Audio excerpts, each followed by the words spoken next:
우리 시장이 연고점을 또 한 번 경신했습니다. 2797선, 2년 5개월 만에 처음 보는 숫자입니다. 그런데 소문난 잔치에 먹을 게 없다는 말이 맞는 걸까요? 지수가 강세를 보인 것과 대비되게 양시장 모두 하락 종목의 수가 상승 종목 수보다 훨씬 많아서 다소 압축적인 상승이 진행됐습니다. 지수가 신고가를 넘어선 상황에서 고점 부담을 경계해야 하는 건지 아니면 서머랠리를 기대해도 되는 건지 시장 복귀하면서 이슈들 체크하시죠. 코스피가 1.21% 올라서 2797.33포인트. 장 초에 한 번, 장 막판에 한 번 2800선 돌파를 시도했지만 성공하지 못했습니다. 코스닥은 상승폭이 코스피 대비해서 크진 않았는데 0.26% 올라서 861선이었습니다. 수급 상황 보시죠. 지난달 떠났던 외국인이 다시 바이코리아로 돌아서고 있습니다. 외국인이 유가증권 시장에서 2,698억 원 매수 우위, 기관도 5,482억 원 사자세로 5거래일 만에 포지션을 바꿨습니다. 개인 투자자만 7,462억 원 순매도했습니다.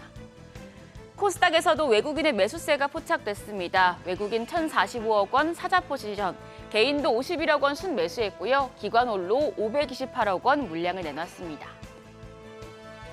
시가총액 상위 종목 마감 상황입니다.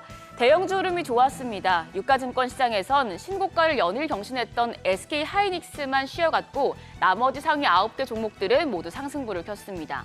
삼성전자가 1.75% 올라 지난달 8일 이후에 처음으로 종가 기준으로 8만 원 선을 넘어섰습니다. 8만 1,200원. 자세히 살펴보면 삼성전자를 비롯해서 그동안 많이 올랐던 반도체와 자동차 대표주들은 상승폭을 점점 축소하는 모습이었고요. 오히려 그동안 조정을 받았던 LG에너지솔루션과 KB금융 등이 장 막판에 갈수록 상승폭을 키우면서 마감을 했습니다. 특히 2차 전지 밸류체인 종목들이 다른 업종의 자금을 일부 흡수하는 모습이 나타났는데요. 인터배터리 유럽이 개막하면서 기대감이 유입됐습니다. LG에너지솔루션 3.63% 크게 올랐고요. 코스닥 시장에서도 에코프로비엠과 에코프로가 8거래일 만에 상승 전환했고 엔캠도 반등에 성공했습니다. 헬스케어 업종은 엇갈렸습니다. 삼천당제약이 비만약 치료제 투자 기대감에 또 한 번 불기둥을 세웠습니다. 15.76% 급등했고요.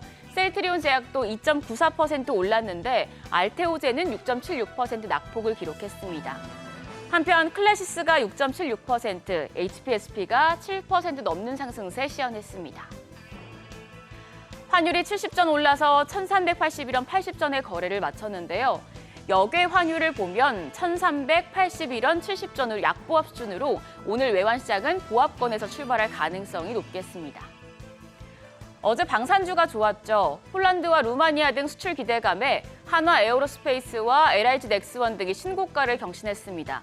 그런데 어제 장 마감 후에 루마니아가 자주포 도입을 최종 결정했다는 사실이 공개됐습니다. 9억 2천만 달러, 우리 돈으로 1조 3천억 원 규모의 한화 에어로스페이스가 생산하는 K9 자주포 54문과 K10 탄약 운반 장갑차 36대를 도입할 예정입니다. 한화 에어로스페이스의 수주 금액이 당초 예상한 것보다 높게 나타났는데요. 지금 방산주 주가가 워낙 많이 오른 상태여서 접근하기 부담이라는 시각도 있습니다. 하지만 증권가에서는 방산 업종 더 갈 수 있다고 보고 있습니다. 한국투자증권은 방산 수출 모멘텀이 중장기적으로 지속될 것이라며 LIG 넥스원을 최선호주로, 한화 에어로스페이스를 차선호주로 꼽았고요. 하나증권은 여전히 방산 업종의 실적 상향이 전망이 된다면서 항공 우주 부문 대비해서 지상 방산 부분의 실적 강세를 봤을 때 지상 방산의 강점이 있는 한화 에어로스페이스를 탑픽으로 꼽았습니다. 또 여기에 대해서 신한투자증권은 방산주뿐 아니라 조선주 내에서 방산 사업을 영위하는 조선주, HD 현대중공업과 하나오션들의 수혜도 지속될 것이라고 전망했습니다. 방산 업종에 대한 증권사들의 긍정적인 뷰 참고해 보시고요. 마지막으로 개장 전 오늘장에 영향을 줄 이벤트 체크하시죠. 오늘 중국의 6월 대출 우대금리가 장중에 발표됩니다. 사실상 기준금리인데 이 금리를 인하할지 중국 통화당국의 결정이 우리 시장에 영향을 미치겠고요. 중국 텐센트가 한국에 아너 오브 킹즈라는 게임을 출시하고 룩셈부르크에서는 EU 재무장관 회의가 열립니다.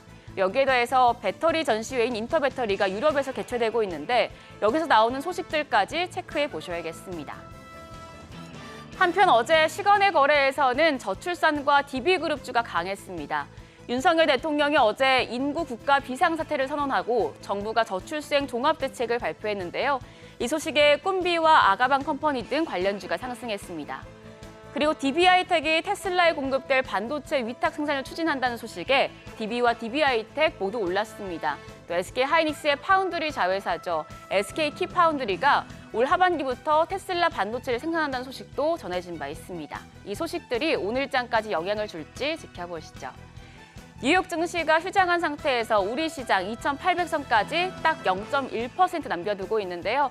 과연 시장이 저항선을 뚫어낼지 소문난 잔치에 먹을 게 많아질지 기대해봅니다. 지금까지 어제장 오늘장이었습니다.